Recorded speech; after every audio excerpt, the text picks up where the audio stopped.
सरकार ऐसा कदम उठाने जा रही है जिसके पहले चरण की शुरुआत पिछले महीने की 1 तारीख को हो चुकी है।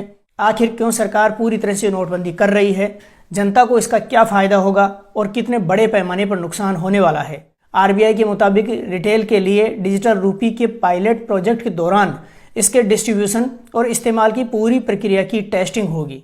आरबीआई ने कहा है कि पायलट प्रोजेक्ट में शामिल बैंकों के डिजिटल वॉलेट के माध्यम से इसका इस्तेमाल किया जा सकता है। ई रुपया बिना इंटरनेट के भी काम करेगा, जिसके कारण जिन क्षेत्रों में इंटरनेट की पहुंच नहीं है वहां पर भी ये सुविधा रहेगी। इसकी कीमत भी मौजूदा करेंसी के बराबर रहेगी। जल्द ही इसको पूरे देश में लागू कर दिया जाएगा।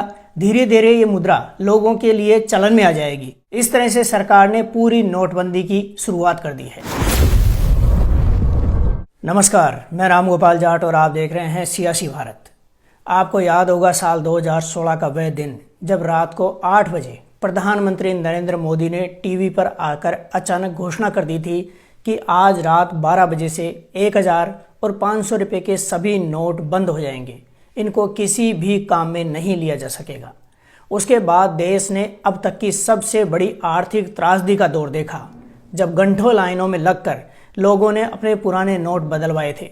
इस बात को पूरे 6 साल हो चुके हैं, लेकिन लोगों को भयानक परेशानी करने वाले उस समय के बारे में आज भी बातें करते हुए देखा जा सकता है।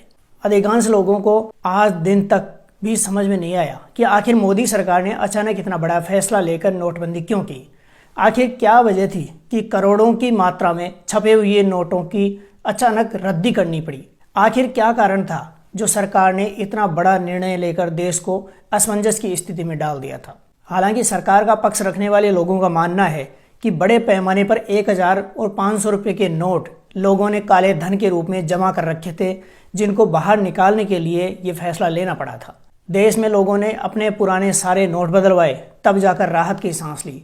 उस ऐतिहासिक नोटबंदी से तो केवल 2 प्रकार के नोटों को ही बंद किया गया था, लेकिन अब मोदी सरकार परमानेंट नोटबंदी करने जा रही है, यानी सभी तरह के नोट बंद कर दिए जाएंगे। सरकार ऐसा कदम उठाने जा रही है जिसके पहले चरण की शुरुआत पिछले महीने की 1 तारीख को हो चुकी है और उसके अगले चरण की शुरुआत 1 दिसंबर यानी गुरुवार से हो गई है। सरकार 3 चरणों में इस मिशन को अंजाम देने जा रही है।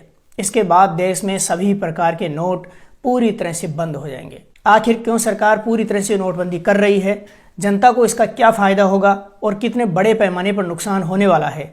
सवाल ये भी उठता है कि यदि नोट पूरी तरह से बंद हो जाएंगे तो फिर नागरिक लेन देन कैसे करेंगे, और क्या ये बात बिल्कुल सत्य है कि सरकार नोटबंदी करके देश चला सकती है। क्या होगा विकल्प और किस तरह लागू किया जाएगा इस पूरी नोटबंदी का निर्णय। आइए पूरी कहानी को समझने का प्रयास करते हैं। भारत सरकार के इस निर्णय के बाद आपकी केस साथ रखने की टेंशन दूर हो जाएगी। जब से डिजिटल ट्रांजैक्शन शुरू हुआ है, अधिकतर लोगों ने केस रखना वैसे ही काफ़ी हद तक बंद कर दिया है। जिन लोगों को भीम, यूपीआई, पेटीएम जैसे ऐप्स का इस्तेमाल नहीं करना आता है, आज की तारीख में वो लोग भी इन मोबाइल ऐप्स के माध्यम से डिजिटल ट्रांजैक्शन लेन देन कर रहे हैं। भारतीय रिजर्व बैंक ने 1 दिसंबर से रिटेल डिजिटल रूपी यानी आभासी रुपया लॉन्च करने का ऐलान कर दिया है, जो रिटेल डिजिटल करेंसी के लिए पहला पायलट प्रोजेक्ट है। आरबीआई के मुताबिक रिटेल के लिए डिजिटल रूपी के पायलट प्रोजेक्ट के दौरान इसके डिस्ट्रीब्यूशन और इस्तेमाल की पूरी प्रक्रिया की टेस्टिंग होगी। यह इस नोटबंदी या नई करेंसी का दूसरा चरण है। आरबीआई ने इस डिजिटल करेंसी को सेंट्रल बैंक डिजिटल करेंसी यानी सीबीडीसी नाम दिया है। ये बात सत्य है कि डिजिटल रूपी का नाम सुनते ही आपके मन में सवाल चल रहे होंगे कि आखिरकार डिजिटल रूपी क्या है, ये फोन पे, गूगल पे और पेटीएम से कैसे अलग है। पहले ये जान लेते हैं कि डिजिटल रूपी और यूपीआई, पेटीएम, फोन पे के बीच में क्या अंतर है। देश भर के कई लोग लेन देन के लिए अब फोन पे, यूपीआई का ही इस्तेमाल करते हैं। इसका इस्तेमाल बच्चे से लेकर बुजुर्ग भी कर लेते हैं, क्योंकि इसका प्रोसेस इतना कठिन नहीं है। अगर हम बात करें कि डिजिटल रूपी यूपीआई से क्यों अलग है, असल में यूपीआई को डिजिटल करेंसी नहीं कहा जा सकता है, क्योंकि यूपीआई के जरिए ट्रांसफर किया गया पैसा फिजिकल करेंसी के जरिए ही चलता है। उसका मतलब यह है कि मौजूदा फिजिकल करेंसी के समकक्ष ही यूपीआई, पेटीएम के लिए मुद्रा का इस्तेमाल किया जाता है। UPI payment direct bank account to bank account होता है। डिजिटल रूपी के लिए आरबीआई ने कहा है कि पायलट प्रोजेक्ट में शामिल बैंकों के डिजिटल वॉलेट के माध्यम से इसका इस्तेमाल किया जा सकता है। यूपीआई को अलग अलग बैंक हैंडल करते हैं, जो कि आरबीआई की निगरानी में काम करते हैं, लेकिन डिजिटल रूपी की सीधा आरबीआई की तरफ से ही ऑपरेट और मॉनिटरिंग की जाएगी। बाकी के बैंक इसके डिस्ट्रीब्यूशन में शामिल होंगे, यानी आरबीआई की ये नई करेंसी है जो हाथ में नहीं आएगी, लेकिन उसी तरह से काम करेगी जैसे आपके हाथ में रुपया होता है और वह काम करता है। ई रुपये के बड़े फायदों की बात करें तो सबसे बड़ा लाभ तो यह है कि ई रुपया भारत की डिजिटल अर्थव्यवस्था को मजबूत करने में मददगार होगा। दूसरी बात यह है कि इसके बाद हमें जेब में कैश रखने की ज़रूरत नहीं पड़ेगी। इसमें मोबाइल वॉलेट की तरह ई पेमेंट करने की सुविधा मिलेगी। डिजिटल रुपया को बैंक मनी और कैश में आसानी से कन्वर्ट कर सकेंगे। विदेशों में भेजे गए पैसे की लागत में कमी आएगी। ई रुपया बिना इंटरनेट के भी काम करेगा, जिसके कारण जिन क्षेत्रों में इंटरनेट की पहुंच नहीं है वहां पर भी ये सुविधा रहेगी। इसकी कीमत भी मौजूदा करेंसी के बराबर रहेगी। अब सवाल ये उठता है कि डिजिटल रुपये कैसे काम करेगा। दरअसल जैसे हम अपने बैंक अकाउंट में डिजिटल रूप से कैश देखते हैं, वॉलेट में अपना बैंक बैलेंस चेक करते हैं, कुछ ऐसे ही डिजिटल रुपये भी देख सकेंगे और रख सकेंगे। फर्क सिर्फ इतना है कि ये रुपया आपको जेब के बजाय आपके मोबाइल में देखना होगा। डिजिटल रुपये को दो तरह से लॉन्च किया जाएगा। पहला होलसेल ट्रांजैक्शन यानी बड़े ट्रांजैक्शन के लिए, जिसकी शुरुआत 1 नवंबर से हो चुकी है। इसको पहला चरण माना गया है। दूसरी लॉन्चिंग रिटेल में आम पब्लिक के लिए होगी, जिसे 1 दिसंबर से लॉन्च किया गया है। इसको दूसरा चरण कहा जा सकता है। सीबीडीसी ब्लॉकचेन टेक्नोलॉजी पर आधारित होगा। पेपर करेंसी की तरह इसका लीगल टेंडर होगा। आप जिसे पेमेंट करना चाहेंगे उसे इसमें पेमेंट कर सकेंगे और उसके अकाउंट में ये रुपया पहुंच जाएगा।